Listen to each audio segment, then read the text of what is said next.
Ejipta TV, shout out sa'yo. Kaya mo yan, Ejipta. Huwag kang mahiya. Mega love shoutout sa mga viewers dyan. Especially sa mga team Medeth. Medeth na lang ha, wala nang Dandeth. Siyempre, mga team Chomcar, team Beyonce, Cedros, and Rara. Hello kayo dyan. Sa mga nagpapanata dyan sa mga lovers. Sorry to say na natatagalan ako, hindi kagad ako nakapag-upload dahil busy rin ako sa kabilang channel ko sa politika. Kaya wag niyo akong isumbong kay Tolfo dahil isa siya sa mga nakalaban ko. Joke. So ito na, pakinggan natin ang mag-amang si Kalingap Dan at si Kuya Brooks. Ano yung naramdaman niya? Dan, ano mang pakiramdam mo na marami ka ng basher tapos hindi lang yun. Ang daming nabawas sa ang daming nag-answer. He is trying to be unbothered and showing his crocodile smile. So, diba, nangyari din sa akin yan. Pero talaga, pag nasa social media, maraming mga hindi inaasahan na kaganyan. Maraming nainis sa'yo dahil sa nangyari. Pero yung nangyari na yan, yun naman lilipat din yan. Yes, lilipat yan sa inyo, pero sa amin, nakatatak sa kalendaryo. Nasa YouTube pa nga nagkalat. Not unless na mag-request kayo kay Whitey na ipa-delete for some hidden agenda.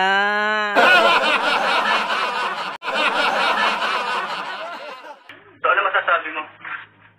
Sa akin, ano naman, rights naman nila yun kung gusto nilang mag-unsubscribe or sumuporta, okay lang po yun karapatan nyo naman po yun. Pero, salamat sa mga nananatili, nagmamahal sa atin at sumusuporta. Salamat po sa, mga nakaintindi. O sa mga nakaintindi dyan, bulag pipi at bingi, bigyan nyo naman sila ng isang masigabong palakpak dyan. Tigil lang ating lahat. Yun. Ang inaalala ko lang naman yung, siyempre, yung views, di ba, pag humina, paano na yung mga beneficiary ko. Siyempre, yung views, di ba, pag humina, paano na yung mga beneficiary ko. Di, magpatulong ka kay Bobby TV at kay Joy Diwata.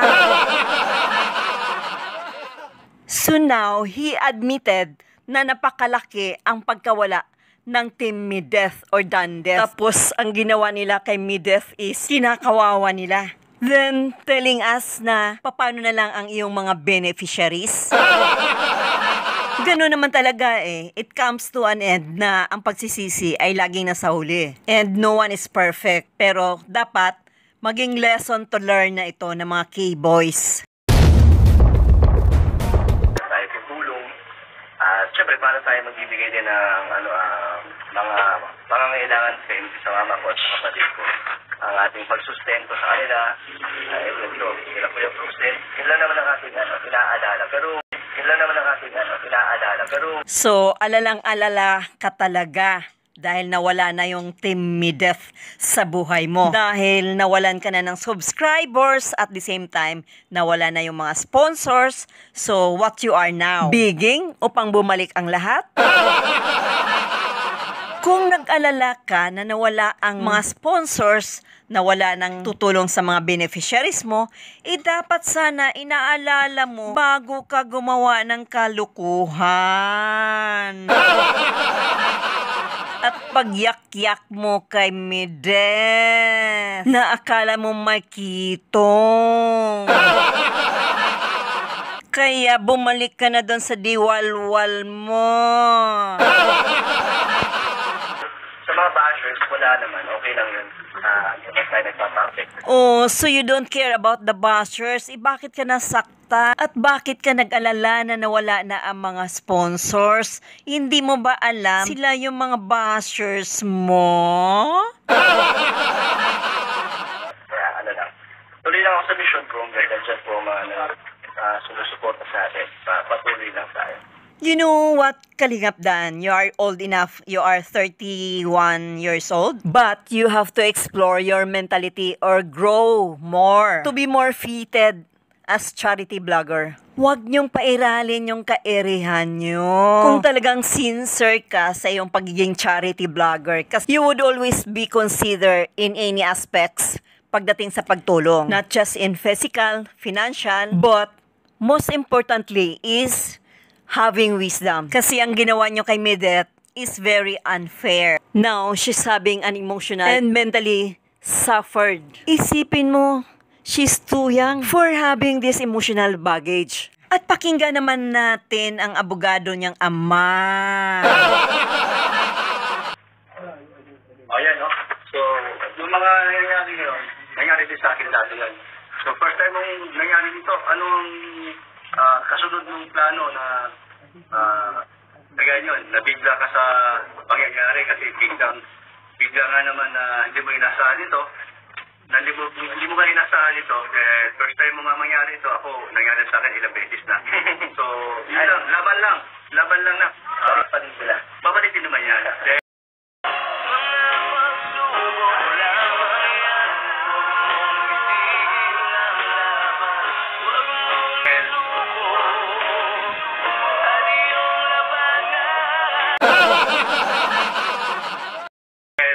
Meron talagang, wala, hindi ka naman nila kilalang lubos. Naku, Kuya Brooks, diyan ka nagkakamali. Kasi from now on, kilala na namin si Kalingap Dan. Who is he? Kaya don't ever try to be a lawyer. Dahil parehas silang mangga. Manggang maasim, ha? Pangalawa, sila naman hindi sila matangalan na noon pa o ngayon lang sila nakilala ang Kalingap dahil doon sa sa team na yan, no? Pero, ganun talaga. Ano yun, Kuya Brooks? Ano yung ganun talaga? Paki-specify naman. Kasi boba ako di ko guess Dahil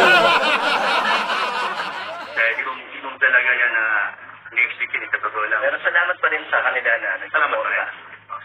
Thank you po so much. Salamat pa rin sa mga pastor. Sa dati di ang pastor.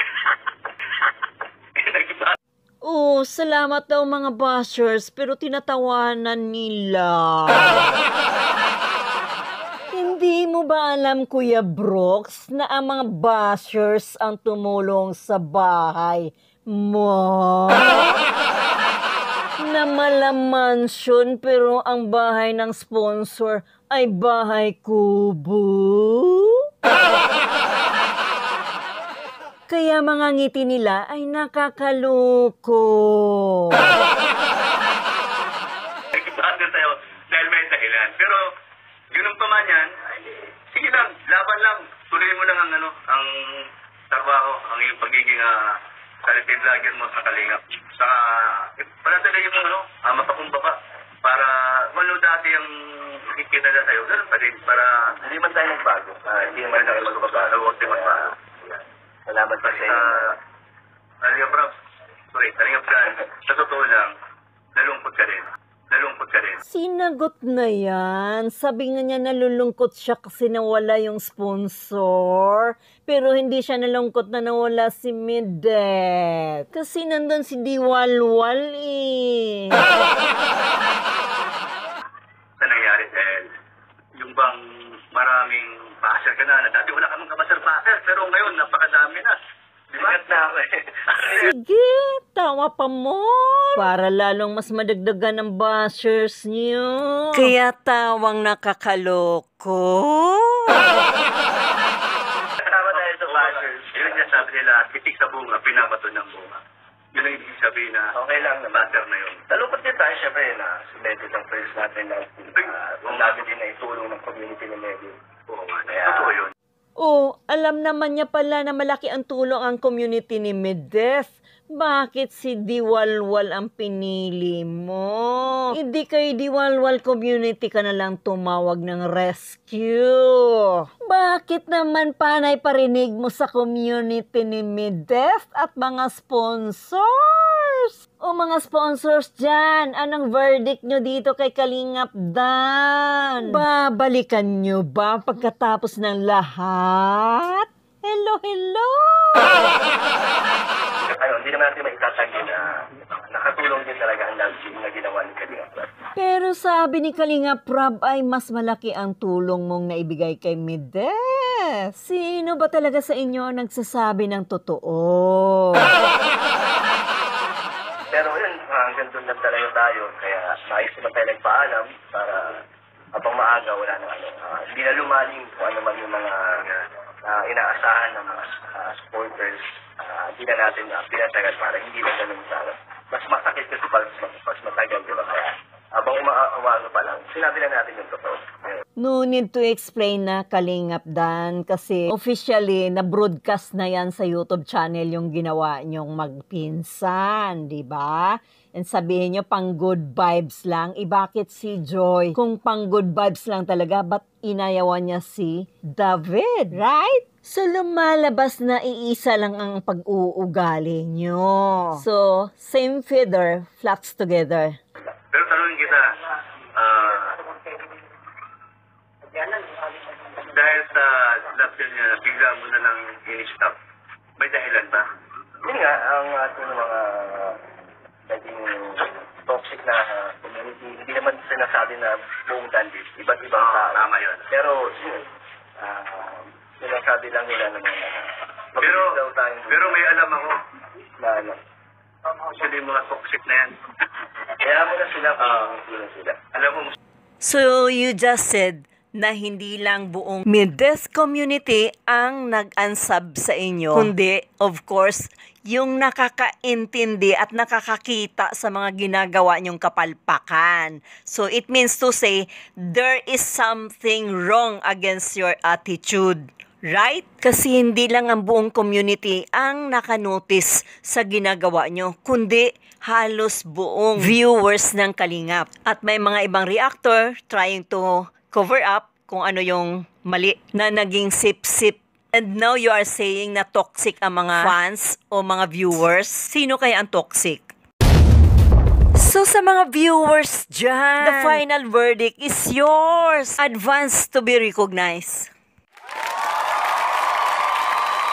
Hanggang dito na lang at huwag kalimutan ang Pamilya Matubang and of course, ang aking munting channel, Egypta TV.